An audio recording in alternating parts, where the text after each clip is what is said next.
सबसे पहले आपको 5 तस्वीरें दिखाते हैं उन 5 बड़ी खबरों की जिनको लेकर इस बुलेटिन में हम चर्चा करने वाले हैं। सबसे पहले इंदौर के विवादित पर्चे की बात होगी, जिस पर मंत्री उषा ठाकुर ने कहा है कि मुस्लिम बेटियों को हिंदू गृह लक्ष्मी का सम्मान देते हैं। क्या कुछ इस पर प्रतिक्रिया सामने आई, ये भी आपको बताएंगे। मध्य प्रदेश बीजेपी के वरिष्ठ नेताओं और मंत्री के बीच जो खींचतान मची हुई है, इसका मामला दिल्ली भी जा पहुंचा है। दूसरी खबर इसी से रिलेटेड होगी। इसे लेकर मुख्यमंत्री शिवराज सिंह चौहान आज दिल्ली में नेताओं से मुलाकात करने वाले हैं। तीसरी महत्वपूर्ण खबर सीएम भूपेश बघेल से जुड़ी हुई, वो भी आज दिल्ली के दौरे पर हैं। दोनों ही मुख्यमंत्री आज दिल्ली में किन किन कार्यक्रमों में शामिल होंगे, ये भी आपको हम बताएंगे। चौथी महत्वपूर्ण खबर बर्बादी से जुड़ी हुई, आग की खबरें लगातार निकलकर सामने आ रही हैं, सीधे जानकारी आपको हम देंगे। पांचवी महत्वपूर्ण खबर, भोपाल के कई इलाकों में आज बिजली गुल रहने वाली है। राजधानी वासी के संबंध में ये बड़ी जानकारी, और कौन कौन से क्षेत्र होंगे जहां पर बिजली कटौती रहेगी, इस बारे में भी आपको हम जानकारी देंगे। शुरुआत करेंगे बुलेटिन की, और सबसे पहले इंदौर की खबर पर चर्चा। मुस्लिम युवतियों को हिंदुओं के प्रति आगाह करने वाले विवादित पर्चे बांटने के बाद से ही विवाद लगातार तूल पकड़ता जा रहा है। पर्यटन, संस्कृति और आध्यात्म विभाग की मंत्री उषा ठाकुर की तरफ से अब ये बयान, मुस्लिम बेटियां अब हिंदुओं को अपना जीवन साथी चुनती हैं जब, तो उन्हें गृह लक्ष्मी का सम्मान देकर हम साथ में रखते हैं। इसके साथ उन्होंने आरएसएस और बजरंग दल को काफिर बताने पर कहा है कि ये पर्चे बेबुनियाद है। ये सब पर्चे बेबुनियाद हैं। यदि मुस्लिम बेटी हिंदुओं को अपना जीवन साथी चुनती हैं, तो सनातन परंपराओं को मानने वाला व्यक्ति आजीवन उन्हें गृह लक्ष्मी का सम्मान देकर पूरे जीवन बहुत ही मान, सम्मान और प्रेम के साथ रखते हैं। तो मंत्री उषा ठाकुर की तरफ से बयान आपने सुना। साफ तौर पर उन्होंने कह दिया कि पर्चे बेबुनियाद थे। साथ ही साथ जब मुस्लिम युवती या मुस्लिम लड़की गृह लक्ष्मी बनकर आती है, तो सनातन धर्म को मानने वाला व्यक्ति उसका ख्याल रखता है जीवन भर। इसके क्या कुछ मायने अब निकाले जा रहे हैं, इस पर हम और ज्यादा चर्चा करेंगे। सही कि अरुण त्रिवेदी इंदौर से हमारे साथ लाइव जुड़ गए। अरुण, पर्चे बांटे गए, विवाद बढ़ा, और अब मंत्री उषा ठाकुर की प्रतिक्रिया का क्या कुछ मायने इसके?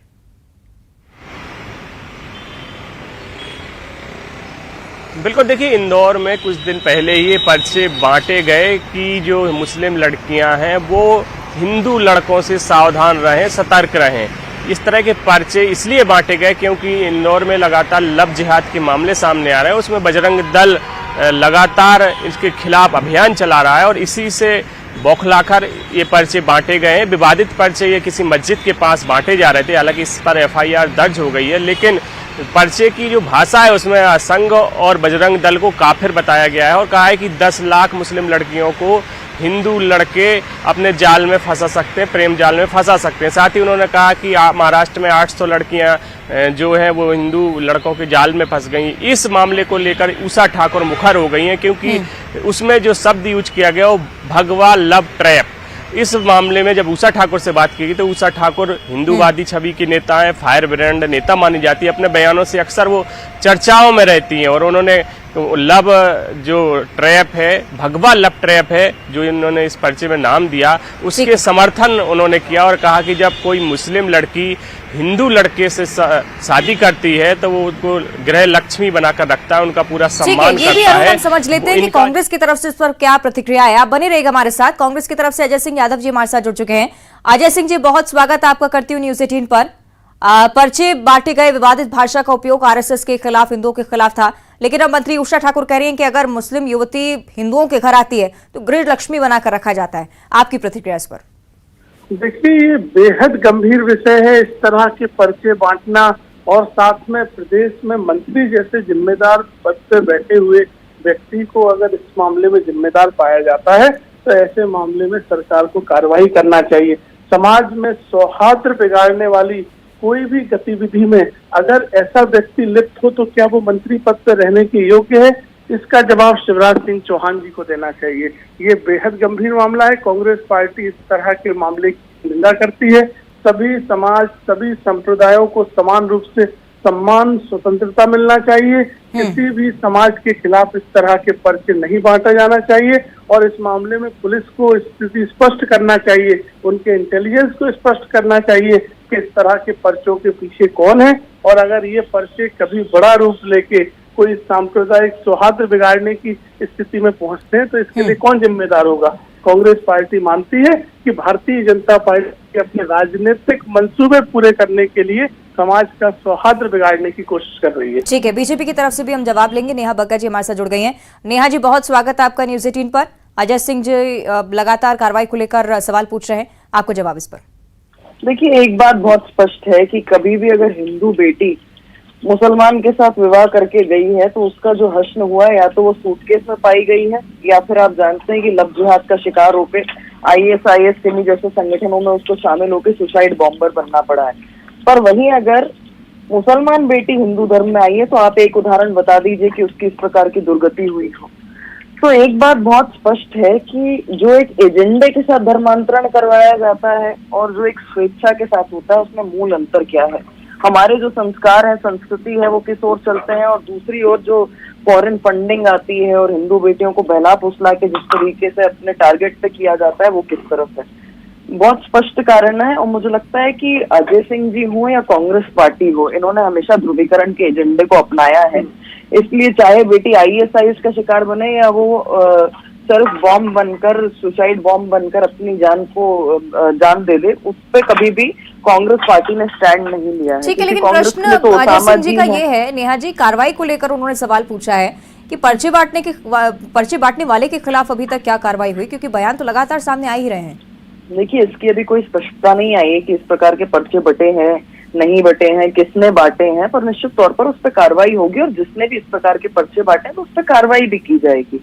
पर स्पष्ट मैं तो ये जानना चाहती हूँ कि कांग्रेस पार्टी का स्टैंड क्या है? कांग्रेस ने आज तक स्टैंड क्यों नहीं लिया? केवल अपने ध्रुवीकरण के एजेंडे के लिए? कांग्रेस एक तरफ तो बहुत बोलती है और दूसरी तरफ बिल्कुल नहीं बोलती, मौन साध लेती है, क्योंकि उसके लिए उसामा जी है, उसके लिए हाफिज साहब है, उसके लिए शांति का दूत जाकिर नायक है। ये कारण क्या है? कांग्रेस को इस पर स्पष्टीकरण देना चाहिए। ठीक है, जवाब अजय जी। नेहा जी ने जिस तरह की बात करी, अगर हिंदू बेटियों के साथ ये सब कुछ हुआ है तो इसके लिए भी आप जिम्मेदार हैं। आपकी सरकार उन्हें सुरक्षा नहीं दे पाई क्योंकि आपका राजनीतिक एजेंडा सेट केरला में किसकी सरकार थी? हिंदू बेटियों के खिलाफ मुख्यमंत्री ने कहा करने वालों के ऊपर तमाम प्रतिक्रियाएं पक्ष विपक्ष की तरफ से जरूर देखने को मिल रही है, लेकिन विवाद जरूर तूल पकड़ता हुआ। बहुत शुक्रिया आपका नेहा बग्गा जी जुड़ने के लिए। अजय सिंह यादव जी, आपका भी बहुत बहुत शुक्रिया। अरुण भी हमें लगातार जानकारी दे रहे थे, बहुत शुक्रिया आपका अरुण, जानकारी साझा करने के लिए। आगे बढ़ते हैं, बात अगली खबर मुख्यमंत्री शिवराज सिंह चौहान से जुड़ी हुई। दिल्ली दौरे पर आज और कल मुख्यमंत्री रहने वाले हैं। बताया जा रहा है कि मध्य प्रदेश बीजेपी के वरिष्ठ नेताओं और कार्यकर्ताओं के बीच जो खींचतान चल रही है, इसी से जुड़ी ये मुलाकात सीएम शिवराज सिंह चौहान की बीजेपी के वरिष्ठ नेतृत्व से होना बहुत जरूरी। बीजेपी के पुराने नेताओं और मंत्रियों के बीच मची खींचतान पर केंद्रीय नेतृत्व गंभीर नजर आता है। दिल्ली दौरे के कुछ अहम फैसले भी सामने आ सकते हैं, ये भी बात अब कहीं ना कहीं जिसका जिक्र हो रहा है। मुख्यमंत्री शिवराज सिंह चौहान जब बीजेपी के वरिष्ठ नेताओं से, केंद्रीय नेताओं से जब मुलाकात करते हैं, तब कौन सी बड़ी बातें सामने आती हैं? मध्य प्रदेश में बीजेपी की रणनीति पर क्या कोई असर पड़ता है? क्या कोई बदलाव देखने को मिलता है? ये भी एक अहम सवाल है।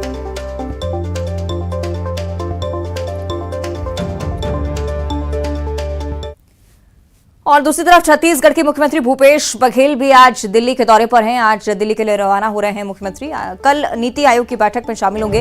हालांकि एक और बैठक थी मल्लिकार्जुन खड़गे के साथ, जो कि स्थगित हो चुकी है। अब सिर्फ एक बैठक है नीति आयोग की, जिसमें मुख्यमंत्री भूपेश बघेल को शामिल होना है। पीएम मोदी सभी राज्यों के सीएम के साथ चर्चा करने वाले हैं और इसी बैठक का हिस्सा होंगे मुख्यमंत्री भूपेश बघेल भी। योजनाओं पर अगर बातचीत हो सकती है, विकास कार्यों को लेकर चर्चा मुख्यमंत्री कर सकते हैं। कई सारे प्रस्ताव भी केंद्र के सामने रखे जा सकते हैं उनकी तरफ से, तमाम संभावनाएं। हालांकि देखना होगा कि इसके बाद किस तरह की खबरें सामने आती हैं।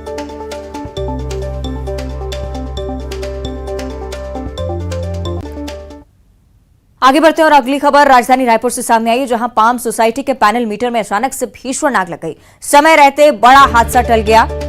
फौरन सतर्कता के साथ फायर ब्रिगेड की टीम यहां पर पहुंची। हालात आपको बताएं, 12 से ज्यादा परिवार फ्लैट में फंसे हुए थे। फायर ब्रिगेड की टीम ने कड़ी मशक्कत के बाद परिवार के लोगों को बाहर निकाला। सुरक्षित हैं सभी। सोसाइटी में दहशत का माहौल था हालांकि उस दौरान। ये तस्वीरें आप देखिए, रेस्क्यू ऑपरेशन से जुड़ी हुई ये तस्वीरें आपकी टीवी स्क्रीन पर। फायर ब्रिगेड की 2 गाड़ियों ने आग पर काबू पाया है। विधानसभा थाना क्षेत्र का ये पूरा मामला है। तस्वीरें आपकी टीवी स्क्रीन पर लगातार हम दिखा रहे हैं किस तरह से कड़ी मशक्कत के साथ फायर ब्रिगेड की टीम रात भर तैनात रहकर प्राथमिक तौर पर इसी और लगातार काम करती रही कि फ्लैट में जितने लोग मौजूद हैं उन्हें सुरक्षित बाहर निकाला जा सके। तो रेस्क्यू ऑपरेशन की तस्वीरें आपने देखी और किस तरह से लोगों को बाहर निकाला गया ये भी हमने आपको बताया, लेकिन मौजूदा स्थिति क्या है, क्या परिवार पूरी तरह से सुरक्षित है, इस पर हम जानकारी ले लेते हैं। सहयोगी युगल तिवारी रायपुर से हमारे साथ लाइव जुड़े हैं। युगल, क्या कुछ हुआ था मौके पर और फिलहाल अब क्या स्थिति है, इस पर जानकारी चाहेंगे।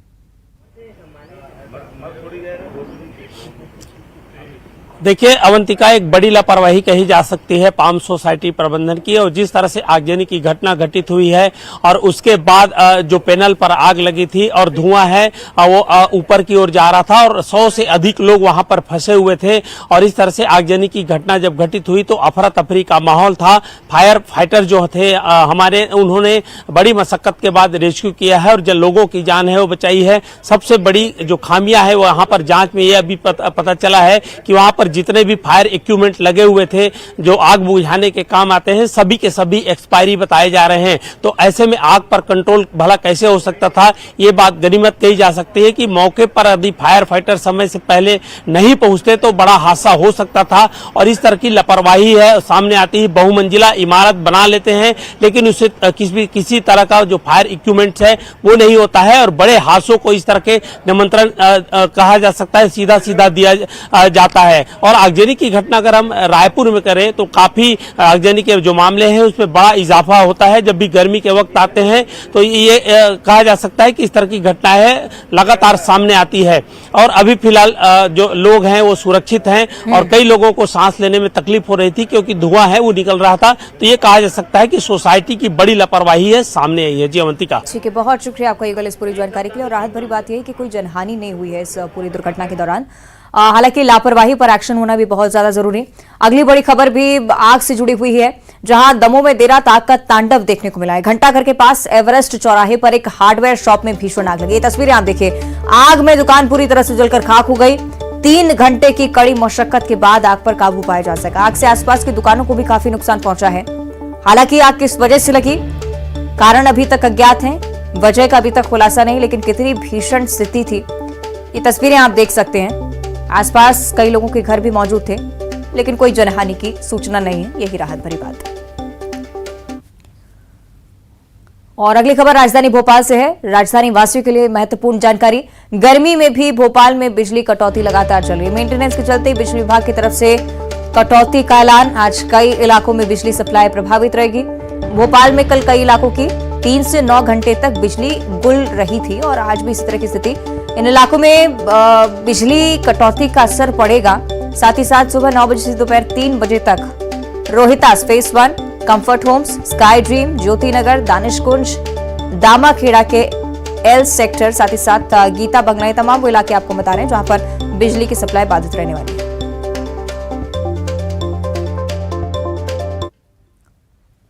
और राजधानी भोपाल से अगली बड़ी जानकारी। कलिया सौत इलाके में एक बार फिर से बाघ की आमद देखी गई है। कलिया सौत गेट के आगे कुंड में पानी पीने के लिए बाघ आता हुआ देखा गया। पिछले 3 दिनों से लगातार बाघ का मूवमेंट इसी क्षेत्र में देखने को मिल रहा है। सूचना पर वन अमला लगातार मौके पर निगरानी बनाने के लिए कड़ी मशक्कत करता हुआ फिलहाल बाघ जंगल की तरफ लौटा है। इस बारे में जानकारी है सहयोगी शैलेंद्र से हम ज्यादा जानकारी लेंगे। शैलेंद्र, मौजूदा क्या स्थिति कलिया सौत क्षेत्र की?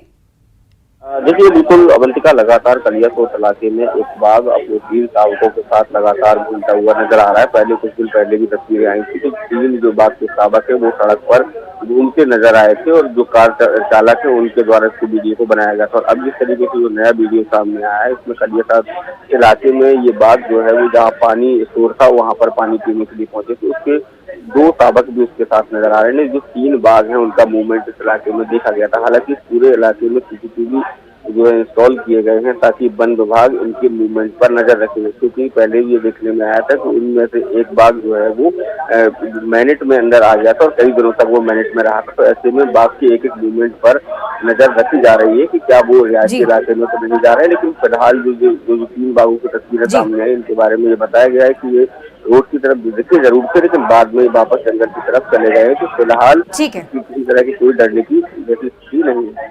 ठीक है, बहुत शुक्रिया आपका शैलेंद्र जानकारी के लिए।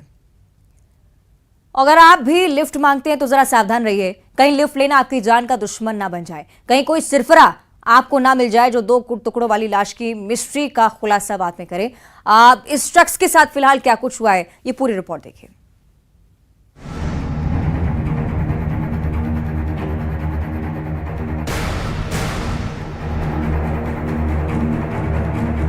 मृतक जो है उससे लिफ्ट मांगा था रायगढ़ से सारंगढ़ क्षेत्र में आने के लिए।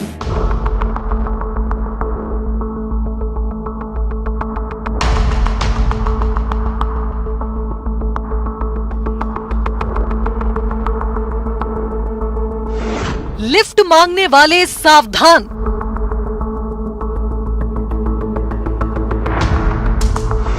कहीं सफर में ना मिल जाए सिरफिरा।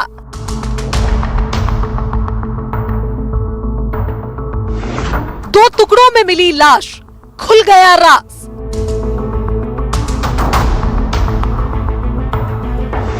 उसने मांगी थी लिफ्ट, हैवान ने किए 2 टुकड़े।